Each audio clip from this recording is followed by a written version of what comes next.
Love this podcast? Support it and sponsor today.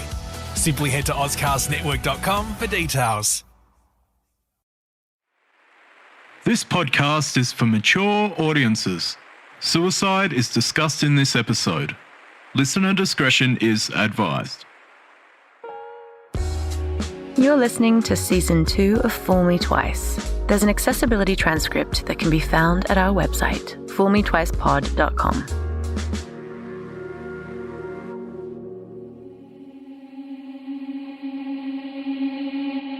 Beware, my friend, trouble roads are to come.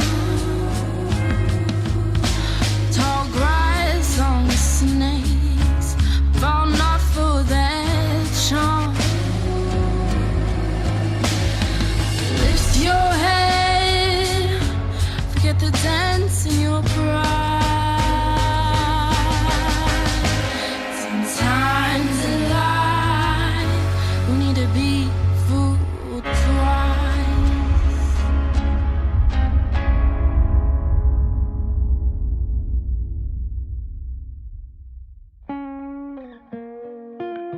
Episode 8, Losing a Friend.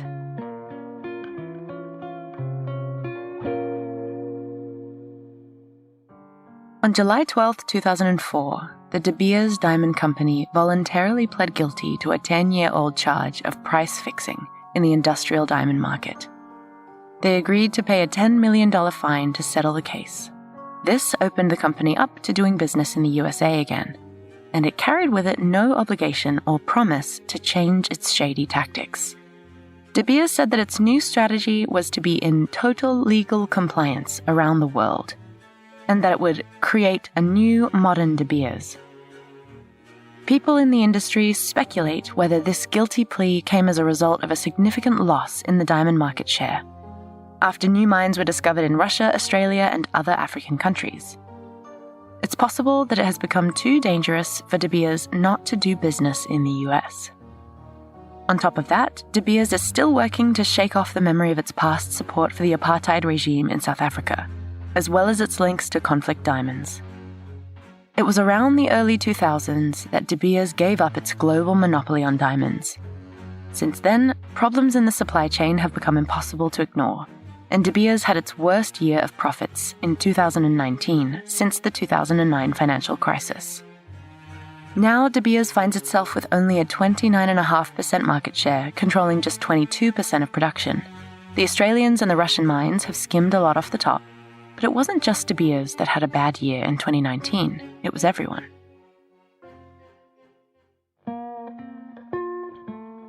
Chapter 1, Tiffany's Real Story.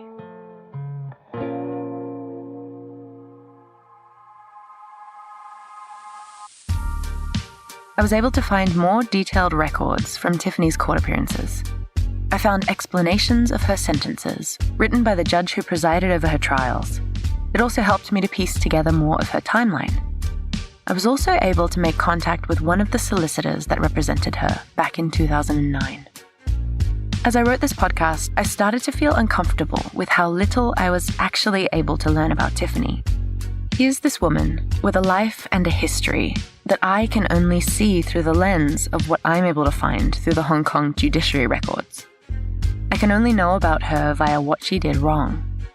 In a sentencing from a court case in 2010, she was charged with 12 counts of obtaining property by deception.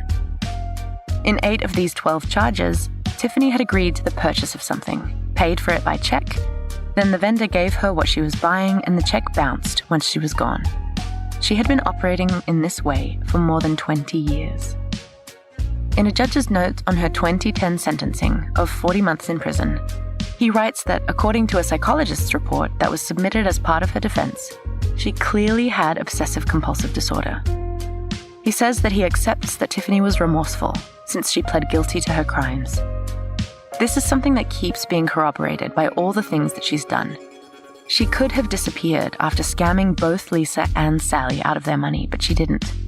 Maybe she really was worried about Sally sending the police after her, which was a bluff, but Tiffany certainly didn't know that. From all the commonalities I've been able to notice among scam stories, there is absolutely a tactic that plays to the scammer's advantage, and that's installing. A lot of what Tiffany did was stall for time. She made it look like she was away in Canada and therefore couldn't rectify the situation straight away. She told Sally that she would pay her, and the fact that Sally held hope that it was actually true meant Tiffany had all this time on her side. The solicitor told me that to his mind, she was a pleasant young woman who, in terms of the offences she committed, was punching well above her weight for who she was. He said, "I would probably have forgotten her had she been a regular, small-value shoplifter or the like. But her crimes were ambitious, involving handbags selling for much more than any member of my family would ever think of paying, at least so I hope. And, as you will see from the records, other big-value offences." And then he said something that kinda knocked me out. When he was talking about some of her early crimes, which involved, as he put it, obscenely priced handbags, he said, "Hong Kong is a place that encourages people to know the price of everything, but the value of nothing." Here's another diamond story.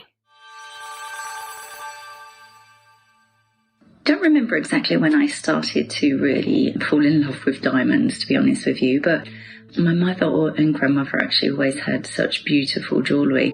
Nothing expensive and not necessarily even diamonds, but things that they'd either have passed down to them through our family or that my father or grandfather had bought for them on wedding anniversaries and things like this. And I just remember always thinking how beautiful they were and how proud and happy my mum would be when she would wear them.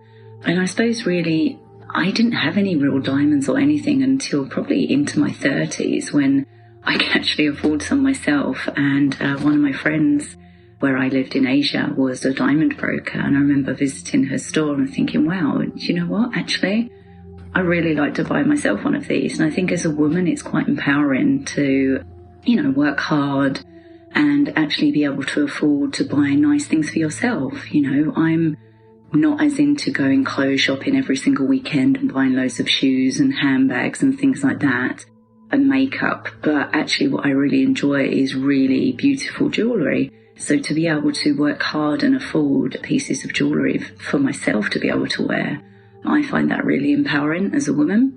And I don't have loads of different pieces. I only have a few. But those I do have, I really, really love. And I think the other good thing about diamonds as well, in terms of buying them, is their investment value. A lot of the pieces I've bought and some of them that I've had made through my diamond broker have now gone up in value due to the value of diamonds. So if I was looking to have purchased them for investment purposes, which I wasn't, but if I was, then I could look to sell them for more money, which is not the case with a lot of other things I've purchased over the years. Simon decides that he needs to get out of the diamond industry, and fast. So my partner in that he was getting a bit more greedy. I said, this is time to bring this chapter to an end. And I had a 2-year run out of that. I walked away from it. Just because I could see it long term, it would take me down a spiral. When you have that kind of money coming in, when you have, you can pick a wrong path very easily. One of the guys that continued from that era, he made billions out of it. But today he's watching his back. You see, he had a good time, but that's if them good times are finished. Now, I knew from back then, this is a good time right now, but this good time will come to an end, and it won't be such a good memory. So it's best to walk away from it right now, because I've had a good time at it. And as soon as they put the X-ray machines up, they were coming up in Europe as well. Things were getting harder. And I knew that if I didn't stop now, then God knows what would happen later on. So I just knew to stop where I was at. I said, this is 2 years of fun I've had out of this. I can tell you this. I can remember the bank manager sending me a letter saying there's too much money coming through this account. Well, do you know something? I managed to move things abroad. So I managed to keep things fairly quiet after that. I was very lucky. Put it this way, I pulled out at the right time. And thanks to the bank manager telling me that there's too many funds coming in here, he told me that at the right time as well. I met a bank manager here in Scotland, and he told me he took a flight to Africa once and he tried to do that too. And I said to him, I bet you went with your flip-flops and your sandals. And he laughed and he says, I did actually. He goes, they must have spotted you from a mile away because they gave him some fake diamonds and all the rest of it. But to be honest with you, it's all about who you know out there. It's not about what you know, it's about who you know out there, especially in these kind of countries. And I've always known that. So I was just very lucky to be coming back. If it wasn't for the recession in 2007, had that not happened, I wouldn't have come back. Had I not got that flight to London, bumped into my mate and flipping that coin. So this all happened at a flip of a coin. I learned about the whole industry through doing it. The thrill there was in the travelling, in the cutting and polishing. See if you ever see a diamond getting cut and polished and then stuck into something, then you put it in your ear. But see, I stuck one in my ear, and that's when I got it. I was like, oh my God, look at that shine. Right? And then I got it for a woman because the first girlfriend I sort of went out with for a while, I gave her a diamond ring. I even got it cut out specially, for her. And she seen a smile on her face. I was like, bloody hell, one little stone. And look at the smile on her face. I couldn't believe it. So I understood what diamonds can do. Puts a smile on a bird's face. Yeah, that's priceless. But I'll tell you one thing, what a time, what an amazing adventure, what a chapter to life that was. One of the last sort of times you could do it the way I did it. Hi Tiffany, I was just calling to invite you to an evening on Tuesday night. I am currently doing a course that has been amazing at impacting my happiness in life. It's all about giving you the tools to help you live your best life. I would like to invite you to come on Tuesday between 6:30 and 9:30 to learn about it for yourself. Can you come? There will be Cantonese translation. Okay, can come. Where? It's perfect. We can settle on tomorrow and meet on Tuesday. Fantastic. The address is in Kowloon Tong. Yep, thank you, Sally. See you on Tuesday. Good, Tiffany. This is the map for Tuesday evening. Have a good day today. I look forward to hearing from you once you've done the transfer today. Yep, thank you, Sally. There is no cost for this evening, but if it really inspires you and you want to enroll in the course, the cost is $7,200. If you don't have the money to enroll, I will lend it to you and we can discuss a payment plan. What I can promise you is that if you choose to do this course, it will make a big impact on your happiness in life. Thank you so much, Sally. Let's see on tomorrow and discuss. Sorry, to make it clear, when I say this evening, I meant on Tuesday night. There is no cost for this. Yes, okay. Thank you, Sally. Hi, Tiffany. All going planned with the transfer today? Hi, Tiffany. What happened today? Hi, Tiffany. Can you please call me before 3 p.m. today? Hi, Tiffany. Are you still coming this evening? Despite not paying yesterday, I would still really like for you to come. I really think this program can be really impactful on your happiness in life. Are you okay? Tiffany, are you not responding to my messages because you're embarrassed that you didn't pay me the money on Monday? Tiffany, can you please call me? I need to tell you something.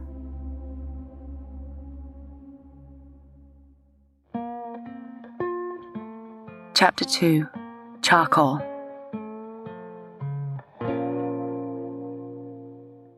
No reply. I thought, okay, well, maybe she was intimidated by me asking to meet with her. Maybe it was too much. And I thought maybe I pushed her too far.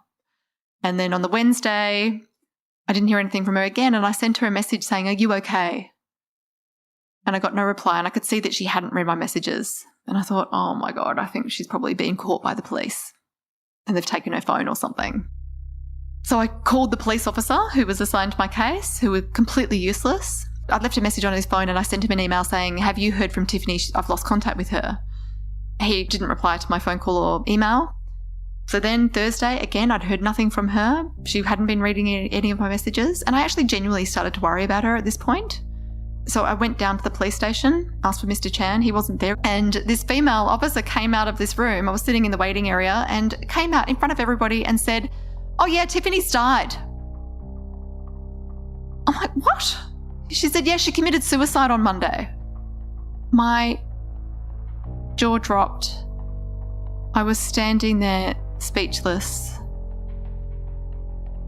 I felt like I was winded, and I felt really sad. I was in total shock. And she took me aside, and then we sat in a room, and she's like, "Oh, I'm sorry, have I upset you?" And I'm like, "Yeah, you've upset me. Like, this is a woman that I've actually felt like I've got to know over the course of the last few months. And someone's just lost their life." And, you know, I almost felt some sense of responsibility. And it was, you know, it's serious. Someone killed himself over this. And it's absolutely not the way that I wanted it to end for her. And she was obviously a really troubled woman and had a lot of baggage that she was carrying around with her. And even though I was angry and annoyed at the problems that she caused for me, I didn't want it to be the cause of the end of her life. And I was sat there crying in front of this police officer, and she probably thought I was mental. You know, like, here's a woman that's stolen all this money from me. Why are you concerned that she's killed herself? But I did. It was really emotional for me. And I called George, the lawyer, and I told him what had happened. And he was really unemotional about it as well. He was like, "Oh, well, she was a criminal." And he's like, "You know, well, I guess that, you know, there goes the money that you were going to get back from her." And I wasn't thinking about that at all. It was the furthest from my mind. It wasn't actually even a consideration at the time. I just thought, this poor woman. That's really sad. Yeah, so it was a real shock. I hadn't expected that at all. When she hadn't replied to me, I thought, oh, she's been caught. And the fact that, you know, she told me that we were going to meet, and I built up all these expectations around actually meeting her, and me thinking that I was going to try and help her. You know, that was all my fantasy, I guess. And, you know, I try and think about what was going through her mind before she took her own life. And I was told by the police officer she did it with charcoal, burning charcoal in her room at her own home, which is apparently a common way of death for these people that suicide with wanting to end their own life in Hong Kong. I'd never heard of it before, but the police officer showed me a photo of charcoal burning. I'm like, oh, okay, wow. And I thought, wow, you know, like, this woman must have been under some serious pressure. And I'm sure that whoever else she was stealing from probably weren't trying to be her friend. So she was probably under some serious heat.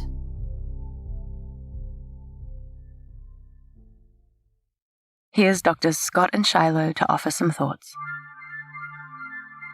I would say absolutely that most con artists kind of operate on a sense of entitlement. They live a parasitic lifestyle. They engage in a parasitic crime.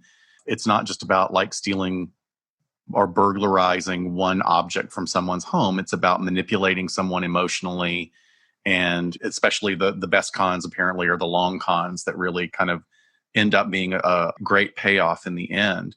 This situation is complex.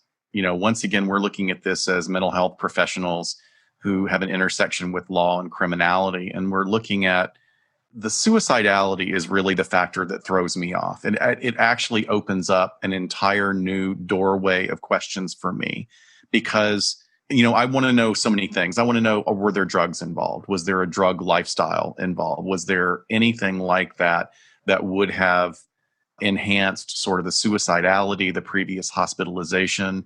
Because generally, people on the antisocial end of the spectrum aren't particularly suicidal. People on the narcissistic end, not particularly suicidal. Now, there are other characterological sort of spectrum issues, such as borderline personality disorder, where, you know, borderline is when you're on the receiving end of like all the glory of a borderline, you feel great, and then they can flip on you really quickly.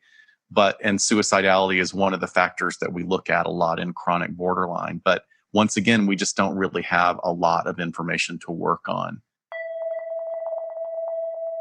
Someone who dies by suicide really doesn't see a way out. And I think that's easy to connect those parallels in this story. If she felt like the pressure was on, they feel like that there's no way out, there's no hope for the future, that they are backed into a corner. as well as a lot of other types of thinking, that they might be a burden to others, that there's just no coming back from this. There's no other option. Even though if we are not suicidal ourselves, we can think of worst case scenario and always think that there's another option. But people who have suicidal ideation chronically, that's always on the table for them. That's always a consideration. And usually it's longstanding and it's been there a while. There are circumstances where people can very quickly and impulsively have suicide attempts, but I don't think that's her case because we already know that she tried to die by suicide once before. Yes, it contrasts a bit with the types of personality disorders and traits that we typically see with con artists who are engaged in that behavior over their lives.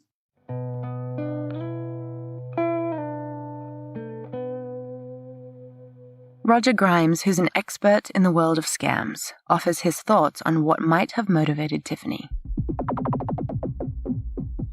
I mean, certainly she was obviously wrestling with some really tough demons, right? Maybe she wasn't narcissistic enough, right? A narcissist has no stress. Everybody else is wrong. Tiffany obviously had issues of stress and felt overwhelmed. Maybe it's even likened to a sniper where you have all these snipers, in the military, and most people handle it just well. But then you get these snipers that end up with PSTD because it turned out they were not emotionally correct for that particular role. It takes a certain person to be a con artist, right? And those people are emotionally disconnected with the severity of what they're getting ready to do. So obviously, Tiffany, she wasn't emotionally disconnected enough. Like if a con artist, psychiatrist had done an exam on her, they go, nope, you actually have too much empathy for the victims. This is not a good fit for you. We need somebody that's emotionally disconnected.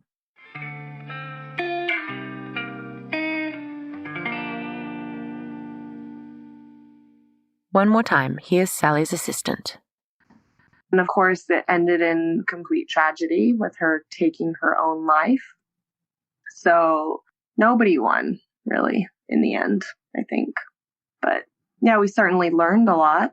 I do think that all of the people who were involved in the sale did everything that they could to their best of their ability to make sure that we were covering our butts.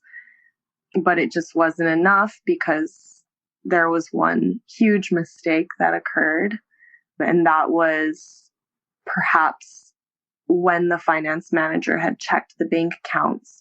Again, we don't know exactly what it said on that day that it came through. Did it just say deposit or did it immediately say check deposit? That's something that only she'll know. But yeah, because of that one critical link, obviously something like this was able to occur. We haven't had any new staff since this occurred. So all of us know now that even if somebody comes through Sally's direct email and says that they were referred by somebody, which, we did ask. I asked her, who were you referred by? And she gave a first name, and then it was a pretty generic one. I can't quite remember what the name was. And they had such a great experience with us. And, she was so excited to work with us. But now, of course, we'll push more on that, especially if it's a high value item. We're going to be asking her who that person was. We'll probably double check with that person. Oh, thank you so much for referring so-and-so. We're going to meet with them tomorrow. And then, we would have known that she's not actually legitimate if that person didn't check out. Another process we're putting in place is that if a high value transaction like this occurs, it will never be pushed through if Sally's not in the country, if she's not there in the office to approve the transaction. So those are some key points that would probably avoided this kind of a mess. Prior to this appointment with the client, that wasn't anything that had ever been discussed. So we thought we were doing the right thing by bringing an extra colleague into the room, having the sales assistant also involved, speaking in the language that she can speak, accompanying her down to HSBC Premier, taking a picture of the transfer slip, speaking with our finance manager, having her check the accounts in real time, double checking that that amount can't come out of the accounts, and receiving the go-ahead. Do we all feel responsibility? Of course we do, you know, but how much can we beat ourselves up if we had done our parts and then there had been that one link that kind of failed, and it was just a critical failure. To her defense, you know, she was also running around Sri Lanka and she wasn't even supposed to be working. And I don't think, of course, that's not an excuse. Maybe she should have said, you guys just don't go through with the transfer for now. But again, those processes weren't in place. You know, a lot of things had to go just Tiffany's way. And it just did. It was very clear that she was a professional. She knew what she was doing. She's done it so many times before. She obviously knew the bank processes as well, that it would take a couple of days to clear. She knew that it would still be in the accounts most likely the following day, but then maybe it would reflect at the end of the day. So she was clearly a professional. Sally's accountant had some more thoughts to share. I used to work for big corporations, and I would, you know, typically not be involved with the day-to-day running of a small business like this, and that's what drew me to it as well. It's much more personal, and it, you know, felt like making a difference, which is why obviously I felt terrible that this should happen. I think I had far too much trust, and it would be funny coming from an accountant, but I've never dealt with the on-the-ground kind of stuff where I wouldn't have trust. It was always not trusting the people who gave me the figures and then going through them rigorously. It's not dealing with people and then, you know, not necessarily trusting them or asking the questions like, did you know the client? And then causing them to turn around and go, did we know the client? Is there anything to tell us that we should know the client or whatever? Yeah, I had far too much trust. You know, and then also I guess because a lot of the clients who come in, they're Australian or they're expats, they know Sally, they've been referred by Sally. Quite often they know girls in the office. There's very much a sense of community and trust and people knowing each other. So this outlier was completely unexpected. Of course, I was ashamed and embarrassed and so shocked that I actually considered myself quite savvy, and then to be tricked like this. And I blamed myself a lot. My husband would be sitting there going, it's not your fault. It's not completely your fault. Of course, there are things that are your fault. But I did still think that, you know, especially in a small business, an accountant is a big part of the backbone of it. And I failed Sally in that. But yeah, I guess, yeah, embarrassment, shock, just complete shock, anger. I was really angry that I could let this happen, that, you know, this could happen. Yeah, and just disgust. I was just disgusted because, you know, a lot of those jewelers, they do compete and stuff, but they're very honourable to each other. And I guess I just fell into the habit of expecting them to behave like that, all of them. And she'd known a lot of them, and she'd been around various people that Sally knew. So when it started to filter down, she got calls saying, yeah, we knew. Yeah, it happened. I do sometimes think, well, then if you'd known, like, couldn't you have contacted some of these other people and not let it happen to them? But some of them were too busy trying to recover their own costs, I guess, as well.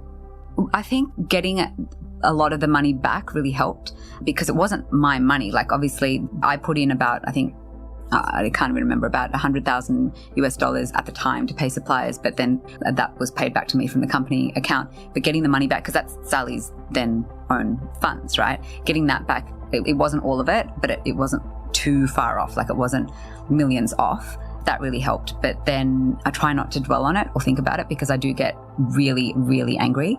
But it has helped that, like, obviously this COVID year, I quit back in February and I haven't bothered looking for work again. But should I look for work again? I think one thing that's going to be really important to me is that I need to really put into play all the things that we were taught, that I kind of stopped thinking mattered in a small business. I kind of went back to this old-fashioned feeling of trusting people and taking people at face value when in fact it's a very cutthroat world. It's not like it's some corporation, so it's not like I could just say, oh, she can afford it. So no, getting a lot of it back was helpful, but I wish we could have got all of it back. That would have been the best case scenario. But unfortunately, Tiffany did what she did. I felt sorry for her, but because I was still very angry at that stage, I do admit that I just felt, damn it, we're not going to get any more money back. Sally was very upset. I think she'd actually, over the time talking to her, she'd kind of developed a connection. She really empathized with her and she was really stunned by it. I was more kind of angry and just thought she'd take an easy way out.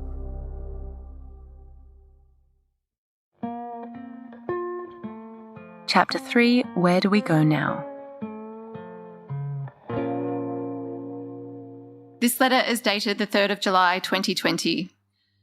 Dear Lisa, Guy and Philip, the objective of this letter is to have you all meet with me on Wednesday the 8th of July at 5 p.m, or at another time that suits us all, at my studio on Queen's Road in Central, or at a place that suits you all better.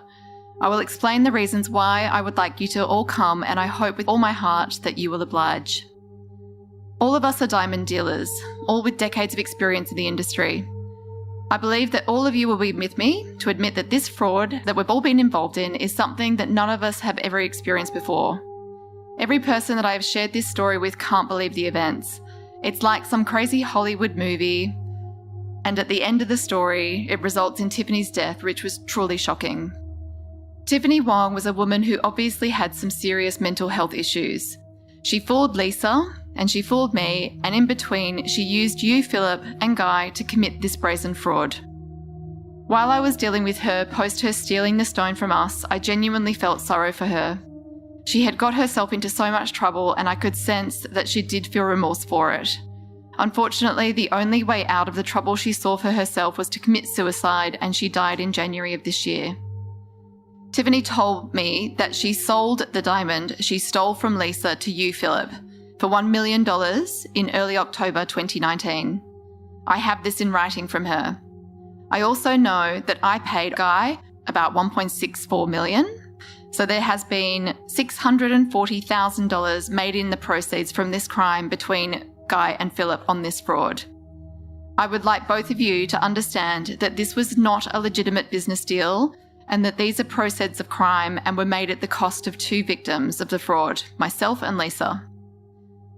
As any person would do in my situation, I have sought the help of the police, lawyers, and my insurance company. I hope that you can sympathise that this has come with huge emotional stress for me. I have been dealing with this since October 2019, and it's been a daily struggle. It's been really hard, guys. I did everything that I could to try and claim as much of the loss back from Tiffany as I could. I haven't gotten anywhere with my insurance company, who have been a total pain in the ass to deal with and refuse to acknowledge the situation as a fraud. This leaves me with a $1.13 million loss. As we have all been party to this fraud, I feel that it leaves us all partly responsible. I believe we are all good people and all run our businesses honestly and ethically. I have been a small family business, and this has hurt me. Philip, I don't suspect that you knew you were buying a stolen diamond from Tiffany, and Guy, I see no reason for you to suspect you were selling me a stolen diamond, especially since I assume you paid Philip a fair market value for it. However, you do both play a part in the crime by being associated, even if it wasn't intentional. Philip and Guy, I sincerely hope that you consider profiting out of a colleague from the industry's misfortune as not appropriate. You've all been involved in the trail of Tiffany's fraud, and it's not right that you should benefit from it financially. I've thought of myself in your position, and although it might be sad to say goodbye to what seemed like a nice windfall, realising later that it's at someone else's expense, someone just like yourself from the industry, would not seem right to me. I really hope that you feel the same. This is my desperate cry for help from you all. I've hated dealing with the lawyers who just want to sue you all for wrong title, and I've had enough of it. It's depressing. If we go down this avenue, it would cause all of us to lose. I don't want that for any of us. Guy, you received that letter from my lawyer. I didn't particularly want to send it, but it was the professional advice that I was given, and I was just doing what I was told by the people I thought had my best interest in mind. If we all do go to court, it means years of pain and expense for all of us. I'd really like to try and avoid that for all of us if possible. I don't think it's fair for me to have to deal with this loss on my own, and I certainly don't think it's fair that Philip and Guy profit from it. So that you are all aware, the diamond is currently in Lisa's possession. The whole thing is a mess, and I don't want to have to involve any more lawyers and cause even more suffering for any of us. I'm not willing to walk away from this loss on my own, so I'm asking all of you to come and meet with me and discuss a fair resolution. Perhaps I should have made the invitation when the first theft happened, but it's taken time for the whole story to come to light and to understand what role each of us had to play in this terrible crime. I hope now that we all know the outcome since Tiffany's death and that you will help me to share the burden. I have requested the help from a third party who is completely unrelated to this crime, but is someone who is well known and respected in our industry. I have asked for his help to mediate our discussion and provide his opinion on what he considers a fair resolution without any bias. If you agree to this meeting, I will tell you who this is and ensure that you are comfortable with this person mediating before we hold the meeting. Please help me avoid any further dealings with the police and lawyers and come to my table to have an amicable discussion. Please let me know if you will accept my invitation. This letter is sent without prejudice. Kind regards, Sally. And no one replied. I heard from Lisa to ask if anybody had replied to the letter, and I told her no. So the day of the proposed meeting, I actually called Guy, I think a few days before the meeting was proposed, and he answered and told me that he couldn't speak right then and that he would call me back, and he never did. So, I can speculate, and I feel like Philip probably does this sort of stuff all the time. Philip is the one who owns both Diamond Selection and Brixton. He's got this business which is a pawnbroker, and then this other company that fronts as a legitimate diamond trading company, but he's procuring diamonds through proceeds of crime. So I feel like he probably does this all the time, and he couldn't give a shit about the loss that I've incurred. I really do legitimately believe that they had no reason to believe that the diamond that they were buying was stolen. I assume that they had paid fair market value for it. She's talking about Guy, her supplier, and his business, Oracle. So I assume that they made maybe $100,000 profit, something like that. And Philip's taken the windfall. He's profited over probably $500,000. So Philip's sitting high and pretty, but that's probably his business. He probably takes stolen diamonds that he pays well under market value for, because he can, because these people that have stolen the diamonds, just anything in their pocket is a win for them when they've stolen the stone. So Philip, this is his business, I believe. Philip is in the business of crime. He is a stain on our industry. So where it leaves us now. So we've sent a letter to Guy saying, you've sold us a stolen diamond, we want our money back for it. We've basically got a letter back from his lawyer to say, go to hell. Don't waste our time and money anymore. So the next step would be to take them to court and to pursue it in court, which would mean so much more money for everyone. I sat with a lawyer and she said, this is what you would have to be ready for to undertake this. This is probably going to take years out of your life. You're going to be put on a stage basically where you're going to be targeted by their legal team as being the crook, as, the person at fault. And, that's the play that they're going to make, to say that I'm in the wrong. That's how their legal team are going to point it out to save them from having to pay me the sum of the cost of the diamond, which sounds just so draining. And it's already been so draining having to deal with all of this, to have to take this to court and to be scrutinised and made to be the bad guy. It could cost us millions of dollars. And the reality of it is, and the way the legal system works, is even if we were successful and we won the case, it is true that if you win a case that your counterparty has to pay your legal fees, but there's deductions, and they will deduct as much as they can, and that will leave us out of pocket potentially millions of dollars. I don't know whether it would be interesting or disappointing for Sally to know that in New York City among diamond dealers, the industry has rejected state-created law and instead operates under its own system of private adjudication. They adhere to complex rules and sanctions, with verdicts often handed down secretively and enforced by those within the business. So if Sally were in New York, disputes like this would be expected to be handled internally and kept out of the courts. It's not been perfect. In truth, there are articles available in legal journals which talk about the more recent erosion of trust in the business, and by extension, the adjudication system it created, but it's nice to imagine a reality where members of an industry hold each other accountable. Remember from last episode, the 7 factors of the psychology of persuasion? Well, it occurred to me that the lowest common denominator of all the stories in this investigation so far was the simplicity of people persuading other people. Tiffany persuaded Sally's employees to trust her, to let her have the diamonds. The diamond industry persuaded all of us that diamonds are rare, valuable, and a symbol of eternal, undying love. So I'm going to look at the events we've seen so far through the lens of those 7 factors that make persuasion work. The 7 are reciprocity, scarcity, authority, consistency, social proof, liking, and unity. I'll go through them one by one, don't worry. I'll start with the first, reciprocity. The idea that if you give someone something, they will have no choice but to feel at least a little bit in debt to you. That this can nudge an interaction more into the favor of the giver. It's really easy to look at diamonds through this lens. It's the ultimate exchange, and the amount that it's actually balanced in its reciprocity is arguable. I give you a ring, you agree to give me the rest of your life. Or to be a little less cynical about it, I give a ring in exchange for the promise that you will marry me. I invest 2 months' salary into our relationship, and you'll respond in kind. As for how Tiffany relates to this reciprocity factor, it makes me wonder even more what she was like in the beginning, when she first came in to Ryder Diamonds. Was she excessively complimentary?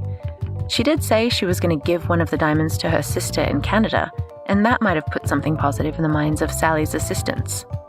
I feel like there's something significant in the fact that Tiffany did keep paying Sally. So maybe there was reciprocity going the other way here, in that Sally felt obliged to keep Tiffany away from the authorities in exchange. Next, we have scarcity as a factor of persuasion. The belief that something is rare or hard to get means that we want it more. By now, you're well aware of how the diamond industry has used this by carefully and deliberately curating an image of a diamond's rarity. You know this. You've listened to the podcast. But it's interesting to note that they even managed to create scarcity on multiple levels. They invented the grading system of diamonds, because while diamonds with poor clarity, a lot of inclusions, and that are colored as off-white or yellow might be a dime a dozen, the rarest and most coveted D-flawless is seen as a class above the rest. Where Tiffany's concerned, it's possible that scarcity played a role in a few ways, but I'm willing to bet that the way that this worked in Tiffany's favor most significantly was that for the employees at Ryder Diamonds, customers themselves came fairly scarcely. With big-ticket purchases like diamonds, it's not quantity of customers coming in the door that a business can often bank on, but the fact that every so often they'll come in and drop a big hunk of cash on something. And the fact that Tiffany was willing at the first meeting to buy 2 diamonds outright while the boss was on holiday, that must have seemed like a very rare and very special occasion. And the employees at Ryder Diamonds were excited. Next is authority. This is the idea that we're more willing to put stock in information that comes from a source when we see it as having authority. That's why a lab coat or a degree framed on a wall can often reassure us, especially when there's money changing hands. This was a tricky one for the diamond industry to orchestrate.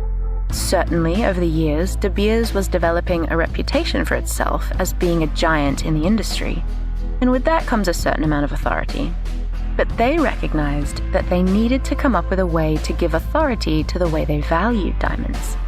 And this is what they did when De Beers and N.W. Iyer came up with the 4 C's. I bet you've heard of the 4 C's, even before listening to this podcast. And do you remember where you heard it first? Maybe not. Has someone recited them to you as though color, cut, clarity, and carat are a self-evident truth, not needing explanation of how or why they can so easily define value?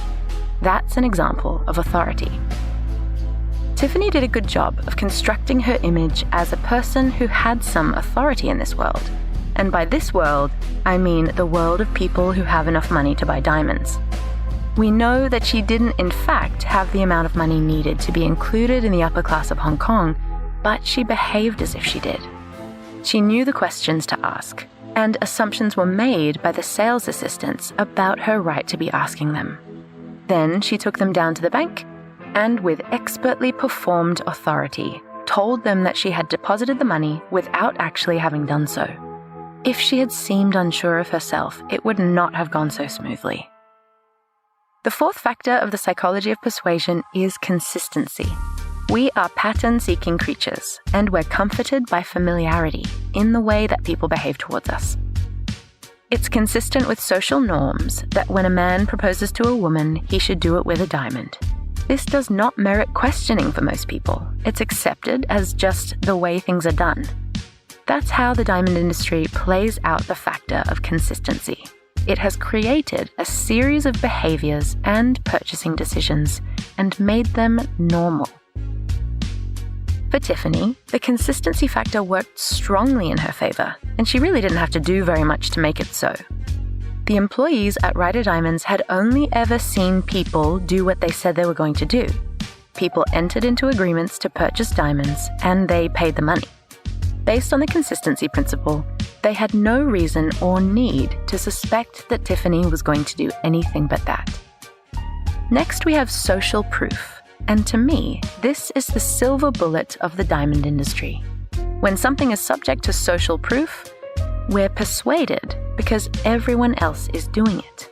If all my friends got proposed to by their fiancés getting down on one knee and presenting that little velvet box with a flourish, then it's perfectly natural that I should want that too.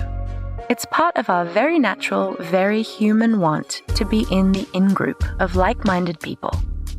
This works especially well when the thing that signifies we're in is a luxury item that carries with it all the aspirational symbolism that a diamond has. Someone to be with forever, an investment in love, security, building a life together, being chosen. The list goes on. Where Tiffany's concerned, this one worked for her because she posed as a woman in Hong Kong with money. And the social expectation is that wives in Hong Kong often have large sums of money at their disposal. The social proof was there that Tiffany was going to be just the same as them. The next factor that persuades is liking. If someone is nice to you, you're more likely to be persuaded by them. If you like someone, or better yet, if you want to be like someone, you will be more swayed by what they have to say. NWI tapped advantageously into this potential by tying diamonds inextricably to the rich and famous. Hollywood starlets, who you were already being persuaded to love and admire, were dripping with sparkling gems.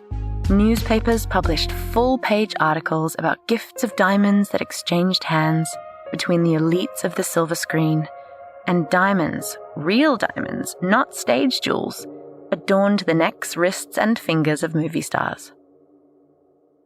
Diamonds, too, have evolved past purely Hollywood glamour and have deeply influenced Bollywood, as well as the American hip-hop aesthetic of aspirational bling. As far as liking goes, all Tiffany could do was be as nice as possible, and we know from all accounts that she certainly was. Even after she had clearly and unequivocally scammed Sally, she was apologetic, responsive, and just nice. Sally and Tiffany developed what you could really only describe as a friendship. This might have been the most important persuasive factor that Tiffany had at her disposal, and it probably is the one that kept her out of prison. Finally, the last but certainly not the least persuasive factor is unity. Unity tells us that people want to feel part of a group, like they belong, like they're in something bigger than themselves as individuals. To me, it feels like this one overlaps with some of the earlier factors, like social proof and liking, which lets people feel like they're doing things in the same way as the way other people like them do things. The need for acceptance and to be seen as socially in comes into play here, and it brings to mind that really cliché moment that you'll see in the movies where a woman has just been proposed to and she announces it to her friends by flinging her left hand forward, fingers splayed, to a chorus of approving squeals. This is unity in action. Being approved of by your group for achieving something you all value solidifies the structure of that group, however unspoken these agreed-upon values are. For Tiffany, her use of the unity principle was in dressing the part, speaking with authority, speaking kindly to the sales assistants, and towing the line of what was expected of someone in the social group she was appearing to be in. Crucially, Tiffany had told them that she knew a friend of Sally's, and therefore was led in the door with much more ease than she would have if she came as a stranger without a contact point. Sally kept emphasizing that this is an industry built on trust. You're supposed to KYC, know your client. Even though it was a lie and Tiffany didn't actually know a friend of Sally's. Because of the unity principle, this made Tiffany an insider rather than an outsider, and it greased the wheels in Tiffany's favor. All of these aspects converge and overlap to bring us these stories, the big story of how we've all been persuaded to think a certain way about diamonds, and the smaller one, how one woman could be persuasive enough to illicitly acquire 2 of these gems, and then further, how she could stay out of deep trouble for so long.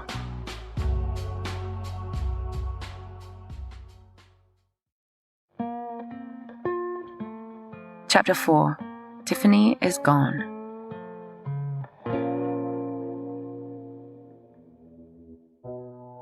I'm looking at a photograph of Tiffany, which is taken from the CCTV footage in Sally's diamond business showroom. The camera looms above her, looking down as she's alone at a large round table, with a juice container next to her. She's wearing black, and her hair is mid-length and a bit lighter than brown. She's wearing sunglasses on her head. I'm looking at her facial expression, and her brows are furrowed and she looks down. I'm imagining that she's nervous. She's by herself, waiting. She doesn't seem relaxed. She rubs her hands together as she looks absently at a spot that I can't see. In the next frames, the salespeople come in, and suddenly there's a flurry of activity. Her face lights up. She leans over and almost bows as she shakes someone's hand. In another moment, she's talking with one of the assistants. Her eyebrows are raised and her face is open. She looks attentive and friendly. In another frame, she peers across at the diamonds, both hands resting purposefully on the table. Her lips look pursed. She looks like she belongs there.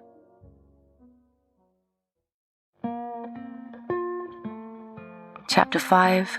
Sally's The End. The money, to me, it's just an idea kind of thing. You know, like it's shit that we've lost that much money. But after everything else that I've been through, the whole situation in Hong Kong, the stress on the business, in theory, money is just an idea. It's not going to change our life forever. We're vulnerable. We're in an industry where we can be targeted for this kind of fraud, and we need to be way more careful. So I think what we did were the right things, and we've moved beyond it, and I'm looking forward now. I'm not looking behind. I feel like that's a pointless exercise, and I'm feeling good. It's like, despite everything that's going on in the world at the moment, I'm actually positive, and I feel a bit energized by change. It's my story, and I've been through so much, and I've come out, I feel the other end. I want to empower other people who are going through shit in their lives to feel that there is hope and there can be a light at the end of the tunnel.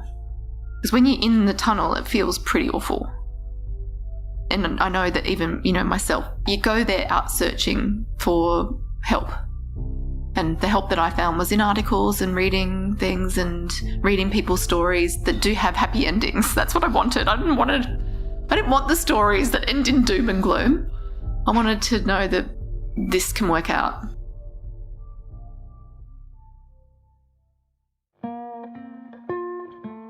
Chapter 6. Is this really the end? Among all the cultural and political turmoil, this really is a tale of 2 cities in one Hong Kong. Sally came from Australia, arriving into a banking job and then starting a diamond business.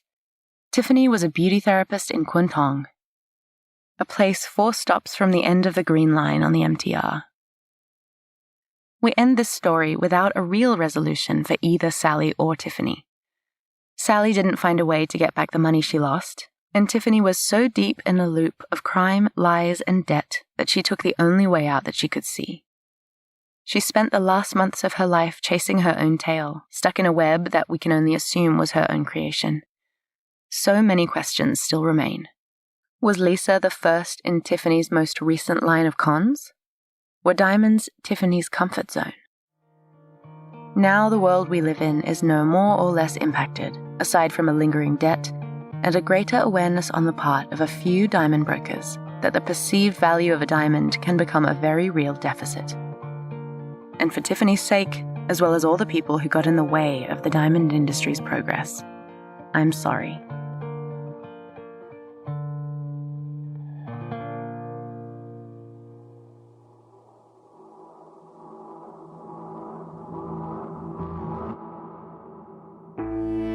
This podcast was created, researched, and edited by Jules Hannaford.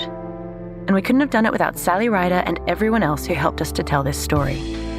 We're infinitely grateful to our experts, Drs. Scott and Shiloh, as well as Roger Grimes, and those who lent us their voices, Kinney Orbalo, Sonia DeAndrea, and Matt Schnuth. The theme song is sung by Angel Meyerhoff, and the sound design is by Shade Furlong. Please consider going to our Patreon and supporting us with a once-off or monthly contribution. I'm Zara Hannaford, and I wrote this thing, and I've been your host.